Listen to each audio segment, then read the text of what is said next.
Hey everyone. I never thought I'd be the one posting here, but I guess life has a way of throwing curveballs when you least expect it. I'm John, 32 years old, and I've been married to Emily, who's 30, for the past 8 years. We have 2 beautiful kids, Megan, 6, and Josh, 4. From the outside, we seemed like the perfect family, but recently things have taken a dark and twisted turn that I still struggle to wrap my head around. Emily and I met in college, and our relationship was the kind of whirlwind romance that you see in movies. We got married right after graduation, and for a long time, everything felt perfect. We were each other's best friends, confidants, and lovers. But looking back now, I can see there were cracks forming long before I noticed them. It all started about 6 months ago. Emily's behavior began to change. She was always on her phone, laughing at texts and quickly putting it away when I came into the room. At first I shrugged it off, thinking she was just catching up with friends. But then she started working late more often, claiming she had to stay back for meetings or that she was too tired to come home on time. One evening, as I was tucking Megan and Josh into bed, I noticed Emily hadn't come home yet. I called her and she answered on the first ring, sounding breathless and distracted. She said she was still at the office and would be home soon. But something about her tone didn't sit right with me. My gut told me something was off, but I didn't want to jump to conclusions. The late nights became more frequent, and our sex life started to dwindle. Emily was always too tired or not in the mood. Our conversations turned superficial, and she seemed distant, almost like she was living in a different world. I tried to talk to her about it, but she brushed it off, saying she was just stressed with work.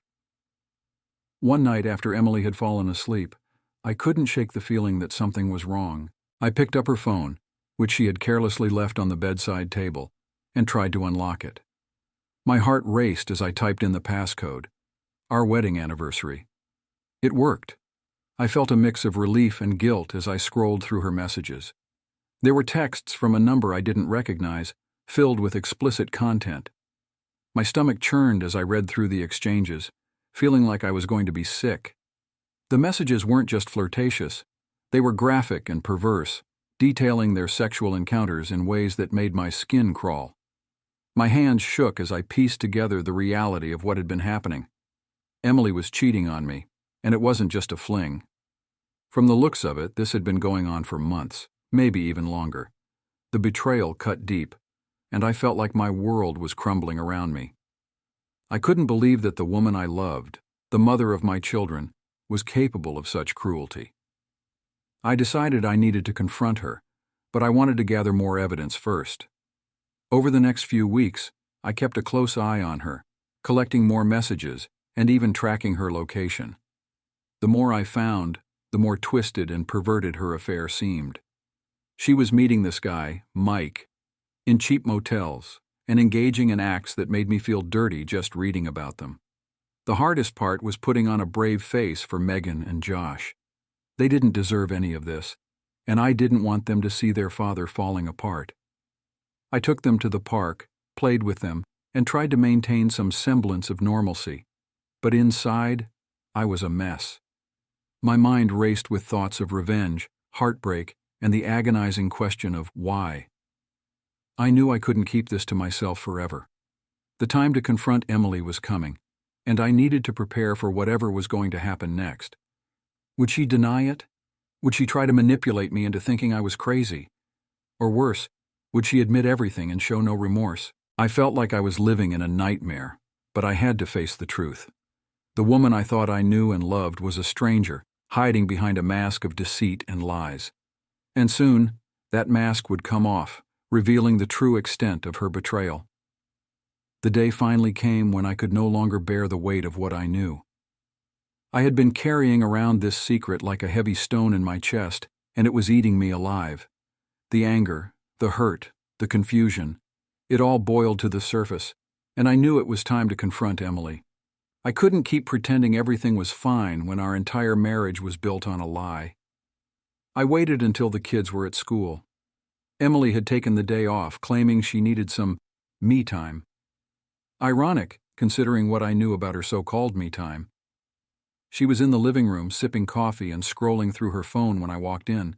I felt a surge of anger as I looked at her, so calm and oblivious, while my world was in shambles. "Emily," I said, my voice barely above a whisper.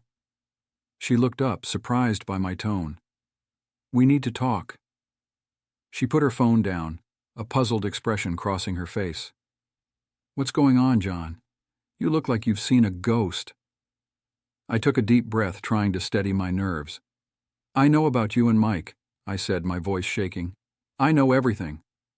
Her eyes widened in shock, and for a moment I thought she might try to deny it.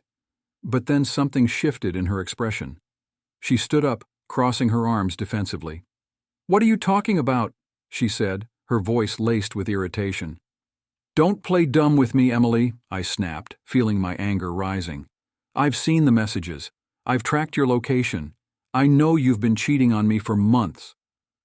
There was a tense silence as my words hung in the air. Emily's face turned pale, and she looked down, unable to meet my eyes. "John, I can explain," she stammered, but I cut her off. "Explain what? That you've been fucking some guy behind my back? That you've been lying to me, to our kids, every single day?" My voice was rising, and I could feel the tears welling up in my eyes. "How could you do this to us, Emily? How could you do this to me?" She finally looked up, tears streaming down her face. "I never meant for it to go this far," she said, her voice breaking. "It started as just a distraction, a way to escape from the stress. But then, things got out of hand." "A distraction?" I spat. "You think it's okay to destroy our family for a fucking distraction?" "I didn't mean to hurt you, John," she sobbed. I felt so trapped. I needed something to feel alive again." "Alive?" I echoed, incredulous. "You have 2 beautiful children, a husband who loves you, and you needed to feel alive by sleeping with another man?" She didn't respond, just stood there crying, and for a moment I felt a pang of pity for her. But the anger quickly drowned it out. "You disgust me," I said, my voice cold. "I can't even look at you right now." She reached out to touch me, but I recoiled. "John, please," she begged. "Let me explain. We can work through this." "Work through this?" I laughed bitterly. "There's nothing to work through. You've shattered my trust, our marriage. How do you expect us to come back from this?" She collapsed onto the couch, burying her face in her hands. "I don't know," she whispered. "I don't know what to do." I stood there watching her cry, feeling a mix of rage and despair. "I'm leaving," I said finally. "I need to get out of here. I can't be around you right now." "Where are you going?" she asked, looking up with red-rimmed eyes. "Anywhere but here," I replied, grabbing my keys and heading for the door. "I'll be back for the kids. We'll figure something out for their sake. But as for us, I don't know if there's anything left to salvage." As I walked out of the house, I felt a sense of finality. The life I had known was over, and a new, uncertain future lay ahead. The betrayal was like a wound that would take a long time to heal, if it ever did. But for now, all I could do was take one step at a time, trying to navigate the wreckage of my broken heart. I drove around aimlessly for hours, my mind racing with thoughts of betrayal and pain. Emily's words kept replaying in my head, each one cutting deeper than the last. How had it come to this? How had the woman I loved become a stranger, capable of such cruelty and deceit? I ended up at a small park on the outskirts of town. It was a place we used to visit when we first started dating, a place filled with happy memories that now felt tainted. I sat on a bench staring at the empty playground, feeling the weight of the world on my shoulders. I pulled out my phone and called my best friend, Mike. Not the same Mike that Emily had been sleeping with, just a coincidence in names. Mike had been my rock through many tough times, and I knew I needed someone to talk to. "Hey, man," Mike answered, his voice filled with concern. "What's going on? You sound terrible." I took a deep breath, trying to steady myself. "Emily's been cheating on me," I said, my voice cracking. There was a pause on the other end of the line. "Holy shit, John, are you serious? What happened?" I told him everything. The late nights, the messages, the confrontation. Mike listened silently, letting me pour out my heart. By the time I finished, I was shaking with anger and sorrow. "John, I don't even know what to say," Mike finally spoke. "I can't believe she did this to you. Are you okay? Do you need me to come over?" "I don't know if I'm okay," I admitted. "I don't know what to do. I feel like my whole world has been turned upside down." "Listen, why don't you come over to my place? We can talk more and you don't have to be alone right now." I hesitated, but the thought of being alone with my thoughts was unbearable. "Yeah, okay, I'll be there in a bit." Driving to Mike's place felt surreal, like I was moving through a fog. When I arrived, he was waiting for me at the door, a look of deep concern on his face. He pulled me into a hug, and I finally let myself break down, the tears flowing freely. "Come on in," Mike said gently, guiding me inside. We sat down in his living room and he handed me a beer. "Talk to me, man. Let it all out." For the next few hours we talked. I vented my anger, my hurt, my confusion. Mike listened patiently, offering words of comfort and support. He didn't try to sugarcoat things or offer false hope. He just let me feel what I needed to feel. "You have every right to be angry," Mike said at one point. "What she did was unforgivable. But you need to focus on what's best for you and the kids now. Have you thought about what you want to do?" "I don't know," I admitted. "Part of me wants to leave her and never look back. But then I think about Megan and Josh, and I don't want to tear their lives apart." "It's a tough situation," Mike agreed. "But you need to think about your own well-being too. Staying in a toxic situation isn't good for anyone, especially the kids." I nodded, knowing he was right. But the thought of leaving, of starting over, was terrifying. "I just don't know if I can do this," I said, my voice trembling. "You can," Mike said firmly. "You're stronger than you think, John. And you're not alone. You have me, and you have your family. We'll get through this together." His words gave me a small glimmer of hope, but the path ahead still seemed daunting. I knew I needed to confront Emily again, to talk about what the future would hold. But for now, I was grateful to have a friend who had my back. That night, I stayed at Mike's place. We stayed up late, talking and watching old movies, anything to distract me from the pain. When I finally fell asleep, my dreams were filled with images of Emily and Mike, not my friend, but the other man, the man who had come between us and destroyed everything. The next morning, I woke up with a sense of determination. I couldn't let this situation break me. I needed to be strong for my kids, to show them that even in the face of betrayal, we could find a way forward. I thanked Mike for everything and headed back home. The drive was filled with a mix of dread and resolve. I didn't know what I would find when I walked through the door, but I knew I had to face it head on. For Megan and Josh, for myself, and even for Emily in a way. We needed to confront this mess and figure out where to go from here. When I arrived home, the house was eerily quiet. Emily was sitting at the kitchen table, her eyes red and puffy from crying. She looked up when I walked in, her expression a mix of guilt and sorrow. "John," she said softly, her voice trembling, "I'm so sorry." I took a deep breath, steeling myself for the conversation that lay ahead. "We need to talk," I said, my voice firm, "about everything." She nodded and I sat down across from her. The silence between us was heavy, filled with the weight of everything that had happened. It was time to face the truth, no matter how painful it might be. Sitting across from Emily, I could see the torment in her eyes, but it didn't soften the rage and hurt I felt. I needed answers, even if they wouldn't change what had happened. "Why, Emily?" I asked, my voice a strained whisper. "Why did you do it?" She looked down at her hands, fidgeting with the edge of her shirt. "I don't know," she said, tears streaming down her face. "I wish I could give you a simple answer, but I can't." "Try," I insisted, my voice harsh. "You owe me that much." She took a shaky breath. "I felt trapped, John. Trapped in this life, in this routine. I love Megan and Josh, but I started feeling like I was losing myself, and then I met Mike at work. He paid attention to me, made me feel special. It was like an escape from the monotony." "An escape?" I echoed, incredulous. So you destroyed our family for a thrill. It wasn't just that, she protested. I didn't plan for it to happen. It started with innocent conversations, and before I knew it, it spiraled out of control. I didn't know how to stop. I shook my head, disbelief washing over me. You could have talked to me, Emily. We could have worked through whatever was making you feel this way, but instead, you chose to betray me.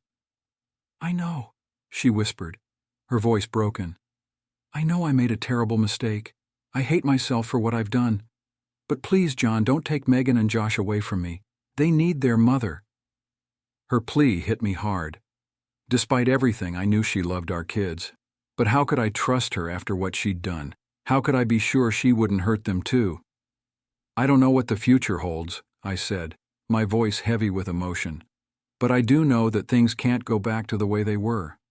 We need to figure out a way to move forward for the sake of our kids. She nodded, wiping her tears. I understand. I'll do whatever it takes to make this right, to earn back your trust, if that's even possible. We talked for hours, hashing out the details of our separation. It was painful, but it needed to be done. We agreed to take things one step at a time, focusing on co-parenting and ensuring that Megan and Josh felt as little disruption as possible. Over the next few days, we started the difficult process of telling the kids. We sat them down and explained that Mommy and Daddy were going to live in different houses, but that we both loved them very much. Megan cried, clinging to Emily, while Josh looked confused, his young mind struggling to grasp what was happening. Seeing their pain was like a dagger to my heart, but I knew this was the right thing to do. We couldn't pretend everything was okay and continue living a lie. The trust between Emily and me was shattered, and it would take a long time, if ever, to rebuild. We found a therapist to help us navigate this new reality, both individually and as a family. The sessions were emotionally draining, forcing us to confront our feelings and the damage that had been done. Emily was committed to making amends, and while I appreciated her efforts, the wounds were still too fresh for me to consider forgiveness. I moved into a small apartment nearby, close enough to still be a big part of Megan and Josh's lives. The first night alone was the hardest. The silence was deafening, and the loneliness was a stark contrast to the bustling noise of our family home. I lay in bed, staring at the ceiling, feeling the weight of the world pressing down on me. In the weeks that followed, I threw myself into my work and focused on being the best father I could be. I spent as much time with Megan and Josh as possible, trying to create a sense of stability for them. They were my anchor, the reason I got out of bed each morning. Emily and I maintained a civil relationship for the sake of the kids. We communicated about their schedules, school activities, and anything else related to their well-being. But our interactions were strained, and the emotional distance between us was palpable. One evening, after putting the kids to bed, I sat down with a glass of whiskey, trying to numb the ache in my heart. My phone buzzed with a text from Emily. It was a long message, filled with remorse and a desperate plea for forgiveness. John, I know I don't deserve your forgiveness, but I'm begging you to consider it. I miss you. I miss us. I know I've ruined everything, but I want to try to make things right. Please, can we talk? I stared at the screen, feeling a mix of anger and sadness. Part of me wanted to throw the phone across the room, to shut her out completely. But another part of me, the part that still remembered the love we once shared, was tempted to give her a chance. I took a sip of whiskey, the burn reminding me of the pain I was trying to escape. Could I ever trust her again? Could we ever rebuild what had been broken? The questions swirled in my mind, leaving me feeling more lost than ever. I set the phone down, deciding to sleep on it. Maybe the morning would bring some clarity. For now, all I could do was take it one day at a time, trying to find a way through the wreckage of my life. Divorce is a brutal process. It feels like you're slowly peeling away layers of your own skin, exposing raw nerves and pain you'd rather keep hidden. But it was necessary. Emily and I finalized our divorce 6 months after the confrontation. We agreed on shared custody of Megan and Josh, and I moved into a modest 2-bedroom apartment nearby. Living alone was a stark adjustment. The silence was the hardest part. No laughter from the kids, no daily routines, just an empty space filled with echoes of what used to be. My apartment felt cold and foreign, a stark contrast to the warmth of our family home. I tried to fill the void with work and hobbies, anything to keep my mind occupied. I spent as much time with Megan and Josh as possible. We developed new routines, finding comfort in small rituals like Saturday morning pancakes and evening board games. They were resilient, adapting to the new normal with a strength that often left me in awe. But the nights were the worst. Alone with my thoughts, the memories of happier times haunted me. I kept a photo of the kids on my nightstand, a reminder of why I had to keep moving forward, even when it felt impossible. Navigating life as a single parent was challenging. I missed the partnership of marriage, the shared responsibilities, the comfort of having someone by my side. But I also felt a strange sense of freedom, an opportunity to rediscover myself and rebuild my life on my terms. I joined a support group for divorced dads. At first it felt strange, sharing my story with strangers, but soon I found solace in their understanding and camaraderie. We bonded over our shared experiences, offering each other advice and support. One of the guys, Dave, became a close friend. He'd been through a similar ordeal, and his perspective helped me see things differently. "It's okay to feel lost," he told me one evening over beers. "But remember, this is a chance to find yourself again. Take it one step at a time." I started exercising regularly, finding that physical activity helped clear my mind. I also began seeing a therapist, someone to help me navigate the emotional turmoil. Slowly, I started to feel like I was piecing myself back together. Rebuilding trust, especially in myself, was a slow process. I doubted my judgment, questioning how I hadn't seen the signs of Emily's betrayal.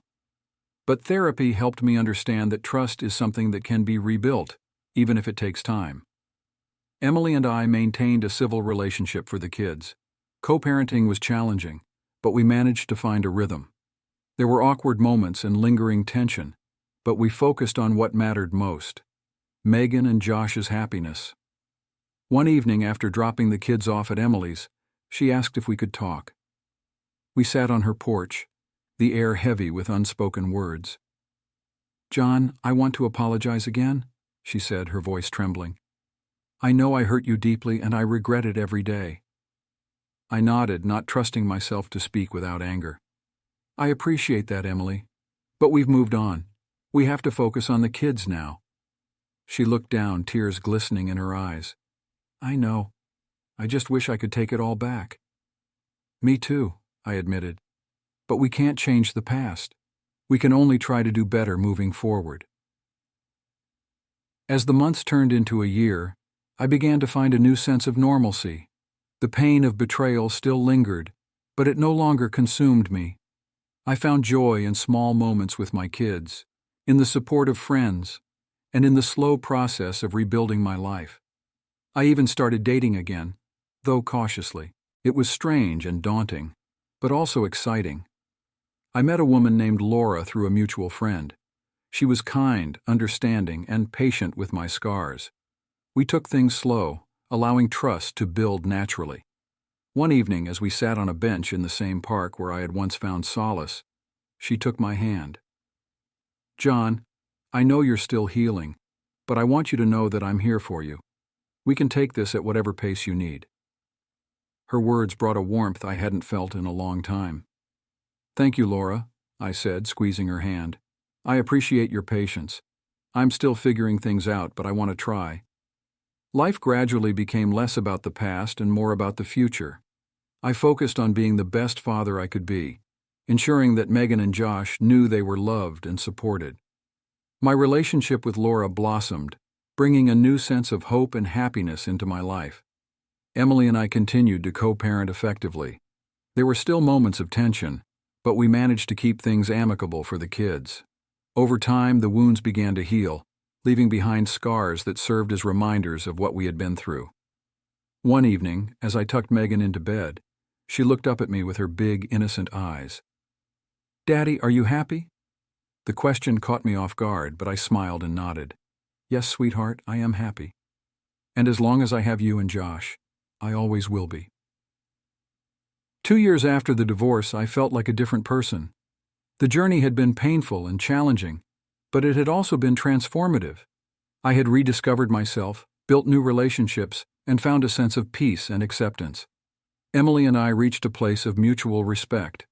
We would never be the same, but we had learned to coexist for the sake of our children.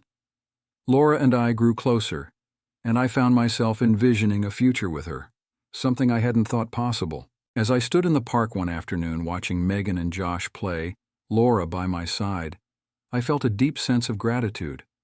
Life had thrown me a devastating curveball, but I had managed to catch it and throw it back.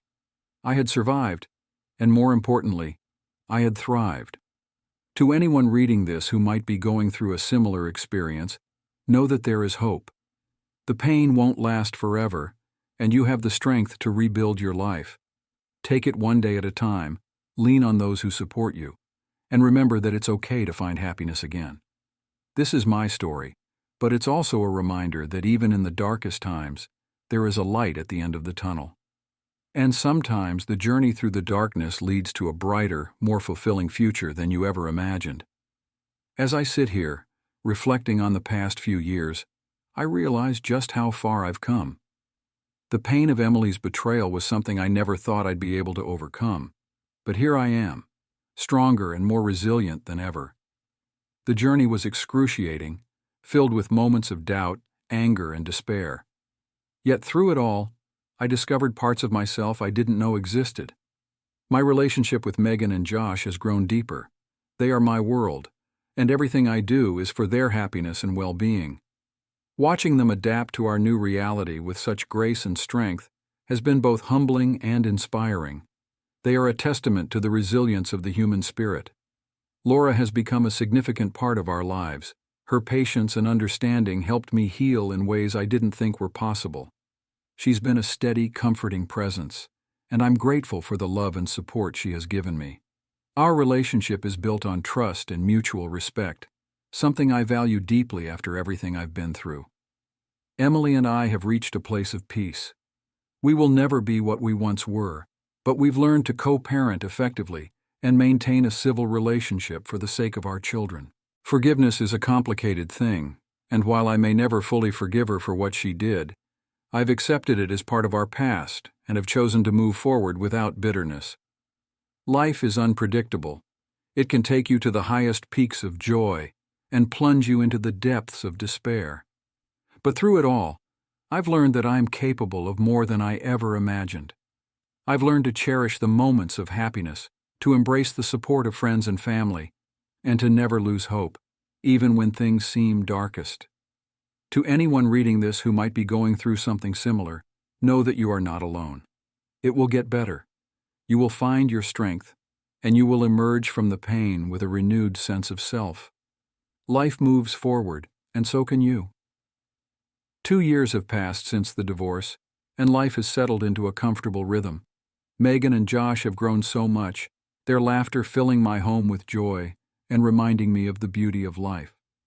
They've adjusted well to our new family dynamic, and their resilience continues to inspire me. Laura and I are stronger than ever. We've built a life together that is filled with love, trust, and mutual respect. She's not just a partner to me, but a wonderful presence in Megan and Josh's lives. We recently moved into a house together, a new chapter in our journey, and the kids adore her. Emily and I have maintained a cordial relationship. We communicate effectively about the kids and work together to ensure they feel supported and loved.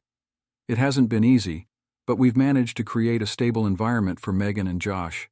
I no longer harbor the intense anger and hurt I once felt. Time has a way of dulling even the deepest wounds. On a sunny Saturday morning, as I sit on the porch with Laura watching Megan and Josh play in the yard, I feel a deep sense of peace. The future looks bright, filled with possibilities and new beginnings. I've learned that life is not defined by the setbacks we face, but by how we rise above them. Emily occasionally joins us for family events, and though it's still awkward at times, we make it work for the sake of the kids. We've both grown from the experience, learning to navigate our new realities with grace and understanding. It's not the life I had envisioned, But it's a good life, and for that, I am grateful. To anyone who finds themselves in a similar situation, know that there is hope. There is life after betrayal, and it can be beautiful. You are stronger than you think, and with time, patience, and support, you will find your way. Embrace the journey, cherish the moments of joy, and never lose sight of the fact that you deserve happiness and peace. As the sun sets, casting a warm glow over our yard, I hold Laura's hand and smile. Life has a way of surprising you, of taking you to places you never imagined. And sometimes those places are exactly where you were meant to be all along. The end. Subscribe to the channel and share your impressions in the comments.